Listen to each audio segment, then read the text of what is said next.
I can remember being in a Trader Joe's, I was probably 22, saying out loud, geez, these avocados haven't been ripe in weeks.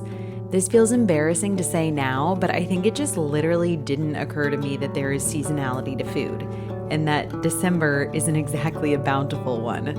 And I certainly wasn't conceiving of the fact that these avocados had been shipped across the country from Mexico or California. I'm on a bustling corner of Manhattan and it's snowing outside. Of course, the avocados haven't been ripe in weeks. I'd like to think if I had been sat down and quizzed on the matter, I could have put two and two together, but herein lies the issue. So many of us never slow down enough to think about where our food comes from. Does it grow in the ground, above the ground, or in a tree? Is it a fresh spring green, a late summer fruit, or a stored winter veggie? Was it grown 10 miles away, or shipped across the country, or overseas? No, most of us just mindlessly grab produce, cook bland meals, and move on with our lives. For all we know, the food was 3D printed in the back room of Trader Joe's. Obviously, not everyone is as naive as me, but I don't think I'm alone. It was only a few generations ago where every family grew food at home. Many raised animals and farmed and allowed their kids to actually get their hands dirty in the soil.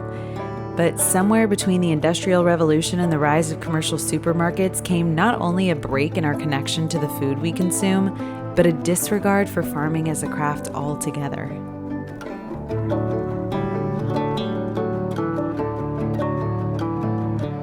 So I don't remember where I got my hands on this book or why I decided to start it, but I read this book about 8 years ago, Animal Vegetable Miracle by Barbara Kingsolver, and it completely changed my life. Within a year of me reading this book, Carson and I were almost exclusively eating local seasonal foods.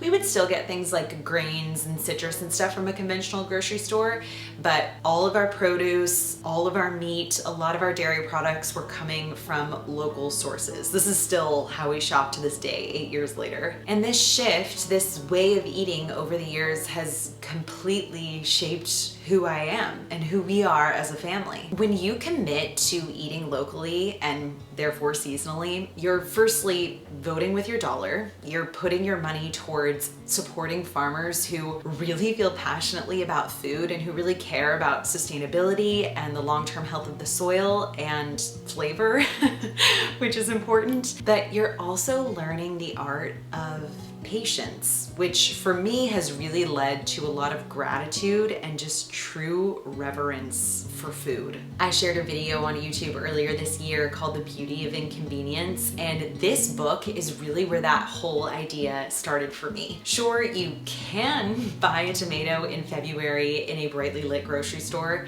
but have you tried a ripe, juicy one straight off the vine in August after months of anticipation? I'm really convinced that if we all ate this way, everyone, including kids, would love vegetables. Packaged zucchini in February tastes like cardboard. Of course everyone wants to eat the processed foods. I want to mention here accessibility because I think a lot of people have this notion that shopping locally is prohibitively expensive. And in many ways, you are not wrong. The meat and the dairy products can be very pricey, as can fruit, especially berries when they are in season, and what we'll call luxury items. Like there are lots of vendors in farmers markets that are selling things like coffee and olive oil and like really fancy baked goods. But when it comes to the vegetables, which really should be the bulk of all of our diets, right? I find the vegetables that I can get from my local farmers market to be the cheapest vegetables that I can find. I will give you an example. I wanted 5 heads or bags of lettuce. It really didn't matter to me what kind, spinach, arugula, bok choy, chard, like whatever was available and cheapest is what I wanted. I went to Trader Joe's for 5 bags, 2 of which were organic, the other 3 were non-organic. It was $22. At the farmer's market,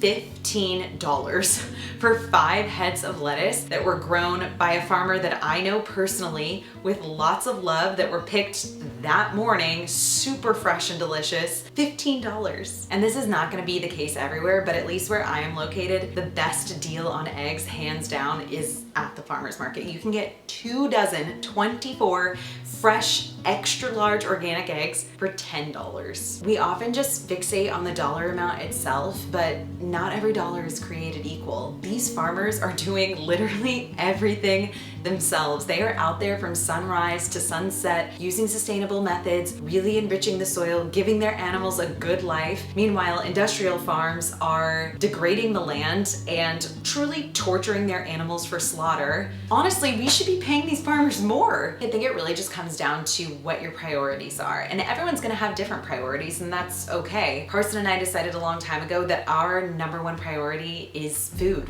We wanna focus on nourishing ourselves with the healthiest, most delicious food possible while supporting the people who really care about our food system in the process. We really don't go on vacations. We don't buy new clothes all of the time. We don't go out to dinner very often. Like, this is what we spend our money on, and that's very intentional. I know that there are some true food deserts out there, so I want to acknowledge that. But also, there are many areas within the US with tons of local growers who are trying to get fresh, good local food into their communities. And many of these markets have nutritional programs for seniors, for low-income housing. Like, it's definitely worth looking into in your area.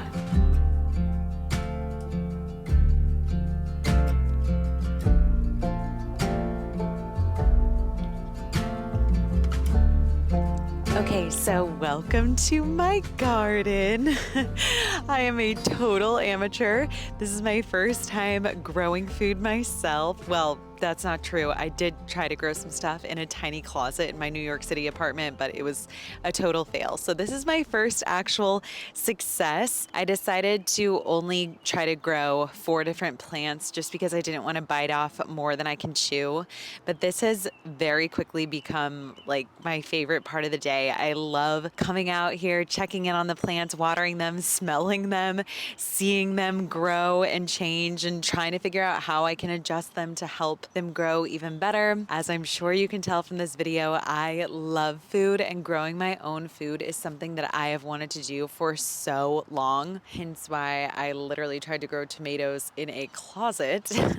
But I'm really excited to continue to expand our home garden over the years and really continue to cultivate my gardening skills. I want to raise my own chicks someday. Like, I have lots of hopes and dreams that I'm so excited for. So for those of you who are just starting to learn about how food grows, I want to share with you the way that Barbara Kingsolver describes it, because it's brilliant and it makes it so easy to understand. The thesis is all plants are virtually the same. We just eat them at different points in the process. Of course, there are some exceptions, but in general, they start by sprouting little leaves. So this is why all of our fresh greens, the chards, the spinach, the lettuce heads, are all in season in spring. They're the very first part of the plant to come up. Then they begin to flower. Every plant flowers. Some are edible and some are just a step on the journey towards larger fruits. So this is when we start to get broccoli and cauliflower.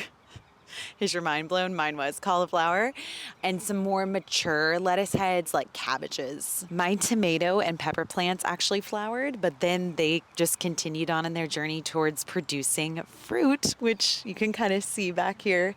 My tomatoes are fruiting. It's like the most exciting thing ever. So then those flowers turn into the smaller, more tender fruits. So this is when we get the cherry tomatoes and zucchinis and cucumbers and summer squash. And then through the summer, those fruits continue to mature. So at the end of the summer is when we get the really large tomatoes and the eggplants and the peppers. And then at the end of the summer, towards the early fall, these shells start to harden and they grow seeds inside of them. So that's when we get the things like watermelons and cantaloupe and pumpkins and the winter squashes. And lastly, once it gets chilly again, all of the sugars from any of the fruits that haven't been harvested are condensed back down into the root structure. And this is where we get our root veggies that sustain us through the winter. Dun, dun, dun, dun. Our sweet potatoes, parsnips, turnips. So yes, even a potato sprouts leaves, then flowers, then fruits. We just wait until the end of its life cycle to eat it ourselves. Isn't that so cool? Okay, well, now I've gotten distracted by rereading out here, but I have to share this quote with you. If many of us view this style of eating as deprivation, that's only because we've grown accustomed to the botanically outrageous condition of having everything, always.